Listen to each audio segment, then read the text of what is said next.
Storyland in Glen, New Hampshire is one of the best theme parks in the world for kids. For many children growing up in New England, this is our Disneyland. Storyland, per the motto, is where fantasy lives, and it's hard to argue with that. This is a stunningly beautiful park with some underrated theming throughout, and the park has a unique ride lineup that is now anchored by one of the most underrated roller coasters in the world in Roarosaurus. So in this video, I will explain why Storyland is a must for younger kids and roller coaster enthusiasts alike. Bob and Ruth Morrell founded and opened Storyland in 1954. The park only had one mechanical ride on day one, but the park slowly expanded over the next 50 years, adding more rides and different realms to the park. But whatever was added, the focus was always on kids and the young at heart. In 2008, the daughter of the original owner sold the park to the Kennywood Entertainment Company, and then in the following year, the Kennywood Entertainment Company was purchased by Parques Reunidos, who has operated the park ever since. Now, one of my greatest fears when Storyland was sold was that the park would lose its magic and charm. I'm glad to say that wasn't the case. The park has many of the same rides and attractions I grew up loving. The new owners have kept what made Storyland special intact, while also investing in some new additions. Storyland is located in Glen, New Hampshire, which is located in the heart of the White Mountains. The park doesn't have many tall attractions. Roarosaurus is the tallest at just 40 feet or 12 meters, but the largest rides still have some breathtaking views of the mountains. That is how close you are. Storyland has a small parking lot adjacent to the main entrance and a larger lot across the street, serviced by an underground tunnel. Despite being owned by a chain, parking is still free after all these years. Admission has gone up though. It costs almost $40 now for adults, but recently I've been getting the Palace Entertainment Season Pass because it also gets me admission to several nearby parks like Lake Compounce. Because of this park's reputation and location in a touristy spot, Storyland gets decent-sized crowds most summer days. Most rides will have modest waits, but a few can have waits hovering around the 30-minute mark. The ride operators do a good job loading the rides quickly, but a lot of rides have inherently low capacities. Therefore, here is my recommended touring plan for the park. This assumes you arrive at opening, which I highly recommend doing because Storyland is only open until 5 or 6 p.m. daily. Most people tend to start by heading right towards the play areas. These areas are cute, but because they don't have queue lines, I would advise saving them for later in the day. Instead, you should go left. If you want to ride the antique cars, ride them immediately. Next, I climb up and over the hill in the middle of the park to ride the polar coaster. Then I usually take a lap or two in Dr. Geyser's remarkable raft ride. The back section of the park with Roarosaurus opens a half hour after the rest of the park. By this point, this area should be open or about to open. I always try to get to Roarosaurus for rope drop. Not only is this wood coaster easily the best ride in the entire park, but it is a miserable queue line to get stuck in. It only runs a single 12-person train, and the queue line also has zero shade. On most days, you can have a marathon on Roarosaurus if you head there right after it opens. With this plan, you knock out 4 of the busiest rides at Storyland in the first 45-ish minutes. You can then save the higher capacity rides and playgrounds for the middle of the day, while the aforementioned 4 rides have their peak waits. Storyland's biggest strengths are its theming and atmosphere. From the moment you pass through the colorful Crooked House main entrance, you are in a wonderland. The front half of the park is extremely well shaded, giving it a relaxing feel. And as you progress further into the park, you'll find more theming. This ranges from small themed lands or individually themed rides. I love how each section combines the usual mechanical rides with an abundance of playgrounds and play structures for kids. One underrated touch you rarely see from a small park like Storyland is the audio. Many rides and lands have their own custom soundtracks. The musical scores are simple, but when paired with the top-notch visuals, they really heighten the overall experience.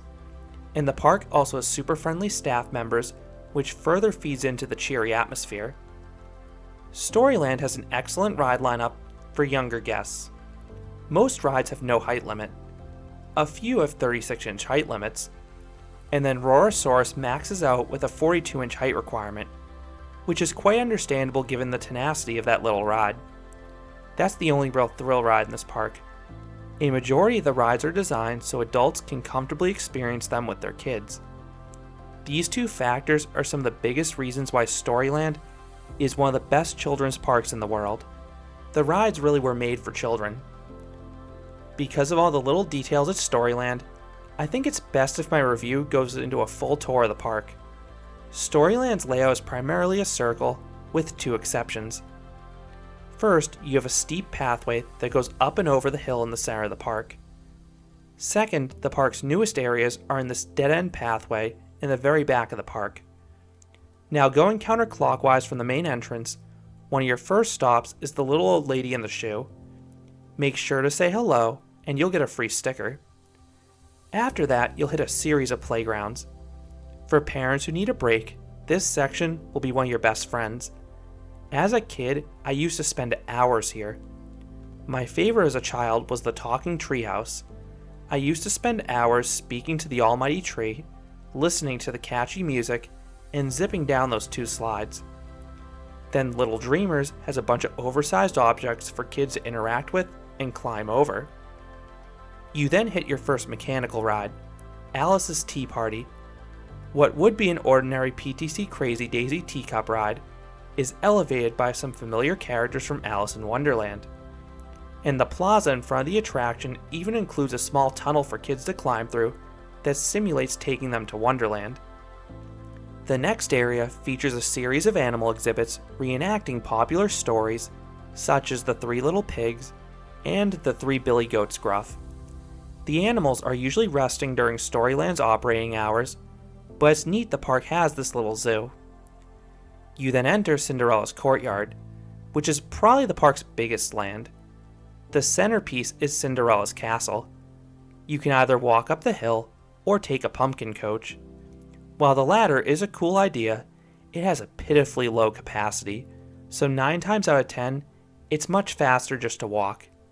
The castle has a fun and goofy feel to it, and you are also able to meet Cinderella herself inside. Back at the base, you have the unique antique German carousel. Unlike most carousels featuring horses that go up and down, this one features horses that guests manually rock back and forth. It feels like a mini workout, and it's a much different experience than most other carousels.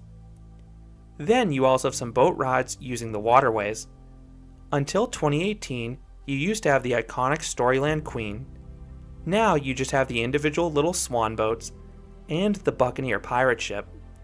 The latter is a lot of fun if you get an animated employee on board.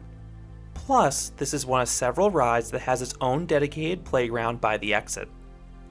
You can then travel the world in the next few areas. Right next door is a small Mexican-themed plaza with several great photo opportunities and the unique Los Bravos Silver Mine Tour walkthrough attraction. This is a guided tour combining elements of crooked houses and haunted houses into one complete experience. Like Buccaneer, how much you enjoy this experience will depend on the quality of your tour guide. After passing through a really small Arabian area, you will see the Igloo theme station for the appropriately named polar coaster. And this is, pun intended, a cool little coaster. This is the definition of a terrain ride. This Hopkins creation winds its way down the hillside before the finale, where you navigate a 360-degree downwards helix and a speed hill over the water. And you get to ride in these adorable walrus-themed trains too. This is a great first coaster for younger guests, and like Buccaneer, there is also a playground by the ride's exit for kids to burn off some energy. Next is the Dutch area. You have a great looking shop front and a cow statue that guests can actually milk. And there is also a ride here, the Dutch Shoes Dumbo style attraction, which is also set over the water. Speaking of water, you can then travel to Egypt on Splash Battle Pharaoh's Reign. This is a super compact splash battle ride, but you are guaranteed to come off soaked. Kids have zero qualms about getting wet, so they will excitedly man all of the water cannons on the perimeter of the attraction, and they will hit you. Then you have the Raptor Safari.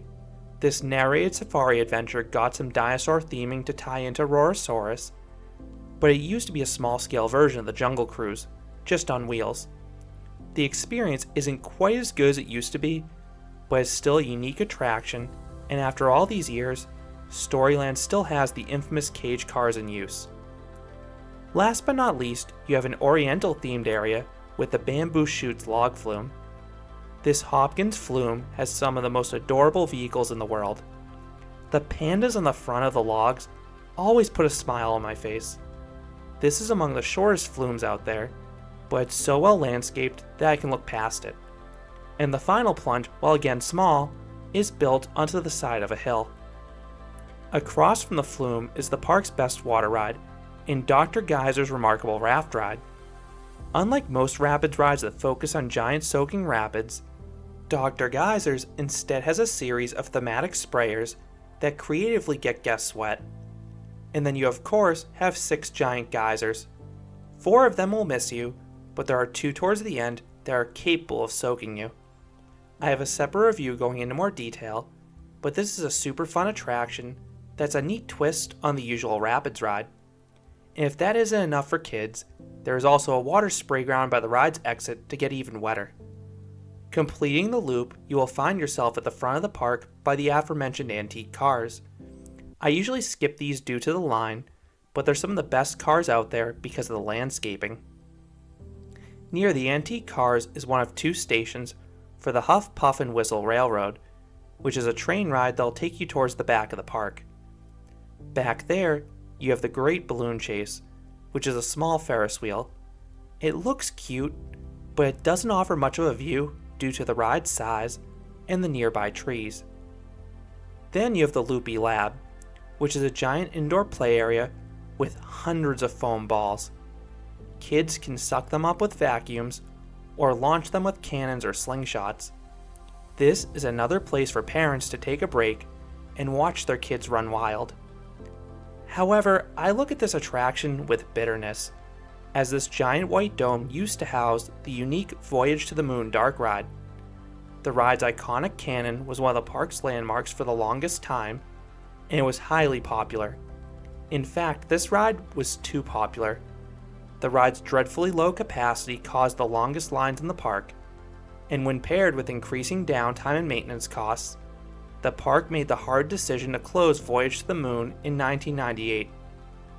Theme Parks and Me has a great video on the history of this quirky dark ride, but in short, I am sad it left before I built up the courage to ride it. That imposing cannon scared me away as a child. I really wish Storyland still had this ride, or any dark ride for that matter. The next themed area is an oceanic themed land. You have a colorful water spray ground, plus a few rides. Flying Fish is a colorful set of flying scooters, but they're understandably slow and on the tamer side given the park's audience. Then you have the Turtle Twirl Tilt-A-Whirl, which will spin you silly.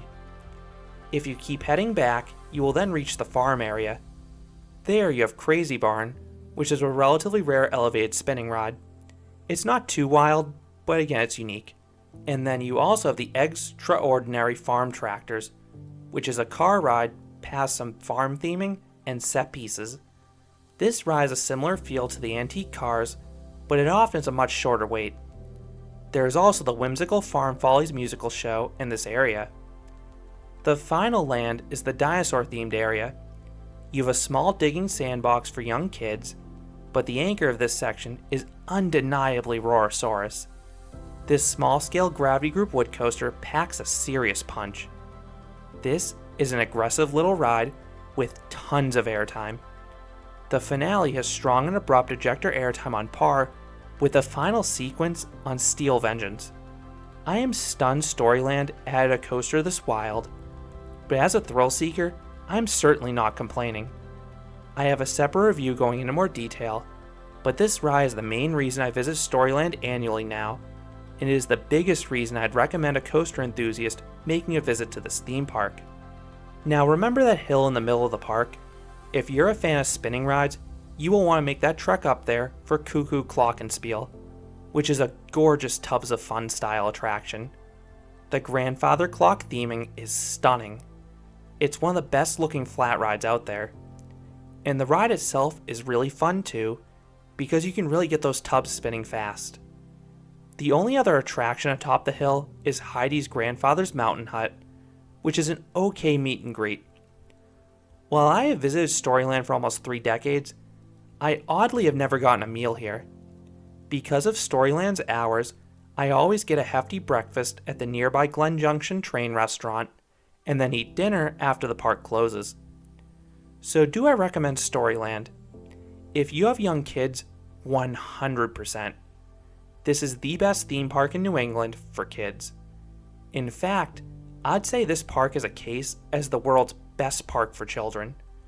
Between the amazing atmosphere, ride lineup, and interactive exhibits, Storyland is a wonderland for kids. I say that from experience. Of the 2 children's parks in New Hampshire, I prefer Storyland for the better ride lineup and superior theming, but Santa's Village is also worth visiting as well, because it's just an hour away, and that way you can decide for yourself which park you prefer. For adults and coaster enthusiasts, Storyland can still be a good time. Roarosaurus is a bona fide airtime machine. You won't find any major thrills though through the rest of the park, but I still have an absolute blast just walking around this park because of how much love and attention goes into each area from the sights and sounds. So those are my thoughts on Storyland, the incredible children's park nestled in the White Mountains. What are your thoughts on this park? Do you have fond memories visiting this park as a child? I would love to hear what you think about Storyland down in the comments. If you enjoyed this review, I'd appreciate it if you gave this video a like, and you considered subscribing, because there'll be a lot more roller coaster and amusement park videos here at Canobie Coaster. Thanks for watching.